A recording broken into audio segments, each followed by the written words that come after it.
పవన్ కళ్యాణ్ గారు ఏదైనా సరే చాలామంది ఏమనుకుంటారంటే పవన్ కళ్యాణ్ గారు బయటికి రావట్లేదు, సరిగ్గా తిరగట్లేదు, సరిగ్గా మాట్లాడట్లేదు, నాయకులకి కనిపించట్లేదు, లేదంటే కార్యకర్తలకు కనిపించట్లేదు, ఆయన ఏంటి ఇదేంటి అని. ఆయన ఎప్పుడు కూడా ప్రజల కోసం మాత్రమే పనిచేస్తారు. నాయకుల కోసమో, పార్టీ కోసమో, ఆయన వ్యక్తిగత జీవితం కోసమో, లేదంటే ఇంకొక వ్యక్తుల కోసమో పనిచేసేటువంటి వ్యక్తి కాదు.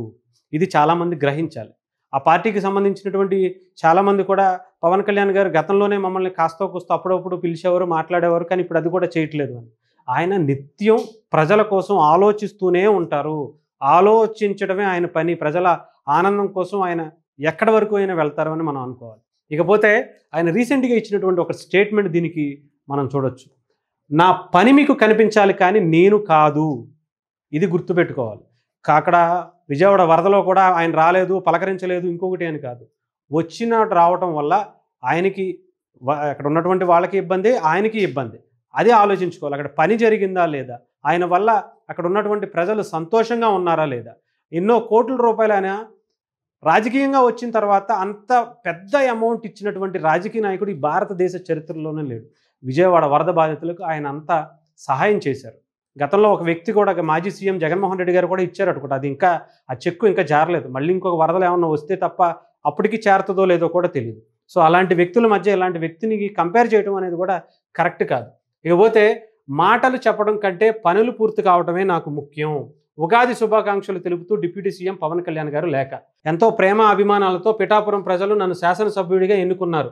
అనంతరం తొలి ఉగాది పండుగ రోజున ఇది నా విశ్వాసనామ సంవత్సరం. మీ అందరి ముందు జీవితాల్లో సుఖ సంతోషాలు చోటు చేసుకోవాలని కోరుకుంటూ ఆకాంక్షిస్తూ కొత్త వెలుగులు మీ సంవత్సరం మీకు మంచి జరగాలని కోరుకుంటూ పిఠాపురం ప్రజల నియోజకవర్గాల్ని సమగ్ర అభివృద్ధిని ప్రజల సంక్షేమానికి నాంది పలుకుతుందని ఆశిస్తున్నాను అంటూ ఆయన చేసినటువంటి ప్రసంగం కూడా చూడొచ్చు.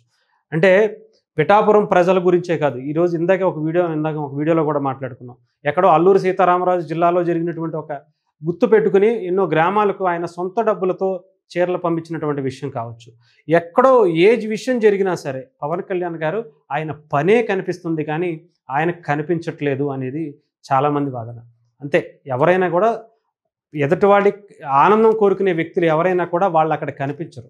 వాళ్ళ ఆనందాన్ని మాత్రమే కోరుకుంటారు. వాళ్ళ ఆనందం చూస్తే చాలు అనుకుంటారు. అలాంటి వ్యక్తే పవన్ కళ్యాణ్ గారు. ఈరోజు ఆయన మాట్లాడినటువంటి మాటలు చాలామందికి కనువిప్పు కలగాలి. నా కోసం కావట్లేదు, నాకు మాత్రమే కనిపించట్లేదు, నాకు టైం ఇవ్వట్లేదు అనుకునేటువంటి ఈ రోజుల్లో ప్రజల కోసం నిత్యం ఆయన ఆలోచిస్తూనే ఆయన వాళ్ళ కోసమే బ్రతుకుతున్నటువంటి పవన్ కళ్యాణ్ గారు ఒక్కసారి ఆయన మాటలు మనం గుర్తు చేసుకుంటే సరిపోదు. రీసెంట్గా పిఠాపురంలో ఏరియా డెవలప్మెంట్కి సంబంధించి ఒక్క విషయం గుర్తు చేసుకోండి. అసలు ఎన్ని పిఠాపురంలో ఇప్పటి వరకు ఆ పిఠాపురం చరిత్రలో, ఆంధ్రప్రదేశ్ చరిత్రలో జరిగినటువంటి కార్యక్రమాలు చేసుకుంటూ వచ్చారు. అన్ని రంగాల్లో అభివృద్ధి సాధించాలనే లక్ష్యంతో పిఠాపురం ఏరియల్ డెవలప్మెంట్ అథారిటీ ఏర్పాటు చేసి 30 పడకల ఆసుపత్రికి శ్రీకారం చుట్టారు. ఆ తర్వాత 100 పడకల ఆసుపత్రి, ఏరియా ఆసుపత్రిగా దాన్ని 30 పడకల నుంచి 100 పడకల ఆసుపత్రిగా డెవలప్ చేస్తున్నారు. అలాగే జగ్గయ్య చెరువు ప్రాంతంలో అభివృద్ధి కోసం బాట పడేందుకు 20 కోట్లతో ప్రణాళిక సిద్ధం చేశారు. ప్రభుత్వం ఆమోదం పొందింది కూడా దీనికి సంబంధించి. అలాగే ఆర్ఓబి రైల్వే ఓవర్ బ్రిడ్జికి సంబంధించి 59 కోట్ల 70 లక్షల రూపాయలు మంజూరు చేసి అటు సామర్లకోట నుంచి పిఠాపురం మీదుగా ఉప్పాడ వెళ్ళేటువంటి ఎంతోమందికి ఉపయోగపడే విధంగా రైల్వే బ్రిడ్జ్ ఉపయోగపడబోతుంది. అలాగే ఇప్పటికే దీనికి సంబంధించి చెప్పారు, సుద్దగడ్డ, ఏలేరు పరివాహక ప్రాంతాల్లో ముప్పు ప్రాంతాలకు సంబంధించినటువంటి చెక్ పెట్టేలా ఆధునీకరణ పనులు కూడా చేయబడుతున్నారు. అలాగే ఉప్పాడ బీచ్ సమస్యకు సంబంధించినటువంటి పరిష్కారంతో పాటు బీచ్ ఆధునీకరణ కోసం టూరిజం అభివృద్ధికి సంబంధించినటువంటి ప్రణాళిక కూడా సిద్ధం చేసి పనులు ప్రారంభించమని చెప్పారు. భవిష్యత్తులో పిఠాపురం గురించి దేశ ప్రజలు చర్చించుకునేలా పిఠాపురం అభివృద్ధి దేశానికి ఆదర్శంగా నిలిచేలా ఉండాలి అని చెప్పి ఆయన చేసుకున్నటువంటి ఒక బృహత్ కార్యం అని చెప్పాలి. నిజంగా పిఠాపురం ఈసారి ఆయన ఇలాంటి కార్యక్రమాలు జస్ట్ వచ్చినటువంటి 10 నెలల్లోనే చెప్తున్నారు.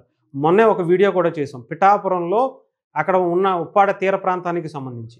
అది పవన్ కళ్యాణ్ గారు ఈ 5 ఏళ్లలోనే మీ కష్టాలని కొన్ని ఏళ్ల తరబడి, కొన్ని దశాబ్దాల తరబడి మీ ఇళ్ళు, మీ ప్రాంతం అంతా కూడా సముద్రంలో కొట్టుకుపోతున్నటువంటి ఆ ప్రాంతాన్ని పవన్ కళ్యాణ్ గారు మాత్రమే ఈ 5 ఏళ్లలో మీకు ఆ సమస్యని పరిష్కారం చేసి చూపించగలిగేటువంటి ఏకైక నాయకుడు. ఎంతోమంది నాయకులు మిమ్మల్ని రాజకీయంగా లబ్ధి పొందడం కోసం మిమ్మల్ని వాడుకుని ఉండొచ్చేమో కానీ, ఓటు బ్యాంకుగానే వాళ్ళు చూసుండొచ్చేమో కానీ, పవన్ కళ్యాణ్ గారు మాత్రం డెఫినెట్‌గా నేను చెప్పగలుగుతున్నా, ఈ 5 ఏళ్లలో ఉప్పాడ తీర ప్రాంత కోతకు గురవుతున్నటువంటి ఆ ప్రాంతానికి శాశ్వత పరిష్కారం పవన్ కళ్యాణ్ గారు చూపించబోతున్నారు. అలాగే అనేక అభివృద్ధి కార్యక్రమాలు దేశం పిఠాపురం వైపు చూసేలాగా, పిఠాపురం గురించి దేశం మాట్లాడుకునేలాగా పవన్ కళ్యాణ్ గారు పిఠాపురాన్ని ఒక రోల్ మోడల్‌గా చూపించబోతున్నారు అనటంలో ఎటువంటి సందేహం లేదు.